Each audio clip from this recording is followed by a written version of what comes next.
மிதன ராசி நேயர்களுக்கு இந்த ஆண்டு பலன்களை சொல்ல போகிறேன். பொதுவாக மிதனம் அப்படின்னா இரட்டையர்கள் அப்படின்னு அர்த்தம். பொதுவாக இந்த மிதன ராசிக்காரங்க எந்த ஒரு காரியத்தையும் தனித்து பண்ணக்கூடாது, சேர்ந்து பண்ணணும். ஏன்னா அந்த ராசியினுடைய உருவமே இரட்டையர்கள்.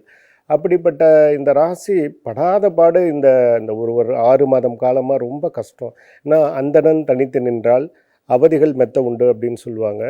அந்த அடிப்படையில் அந்த ஜென்மத்தில் இருக்கிற குரு அவருக்கு கவலைகளை கொடுத்துருக்கிறது, விரைய செலவுகளை கொடுத்துருக்கிறது, தொழிலில் நஷ்டங்களை எல்லாம் கொடுத்துருக்குது. எதை தொட்டாலும் ஃபெயிலியர் ஆகிருக்கிறது. ஏதோ ஒரு கஷ்டம் அவர்களை இந்த 6 மாதம் மிக நெருக்கி கொண்டிருக்கிறது. இதிலிருந்து விடுபட முடியுமா அப்படின்னா நிச்சயம் விடுபட முடியும். ஏன்னா இந்த குரு பயிற்சி ஜூன் மாதத்தில் வரக்கூடிய குரு பயிற்சி இவங்களுடைய எல்லா கஷ்டத்தையுமே நிவர்த்தி பண்ணிடும். என்ன ஒரு சர்ப்ரைஸான விஷயம்னா, இந்த ஆண்டு பிறக்கும் பொழுது இந்த ராசியை சுக்கிரன் பார்ப்பது, செவ்வாய் பார்ப்பது, புதன் பார்ப்பது போன்ற, சூரியன் பார்ப்பது போன்ற நல்ல கிரகங்கள்லாம் அந்த ஆண்டு பிறக்கும் பொழுது இந்த ராசியை பார்த்துருக்குது. இது ஒரு நல்ல விஷயம். நீங்கள் எவ்வளோ கஷ்டமாக இருந்தாலும் இந்த ஜூன் மாதத்துக்கு அப்புறம் எல்லாம் படிப்படியாக விறகும். கவலைப்படாதீங்க.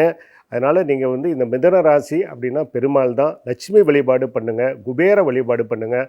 கண்டிப்பாக இந்த ஆண்டு உங்களுடைய பிரச்சனைகளாம் நீங்கள் வளமாக மாறும் அப்படிங்கிறது தான் என்னுடைய கருத்து.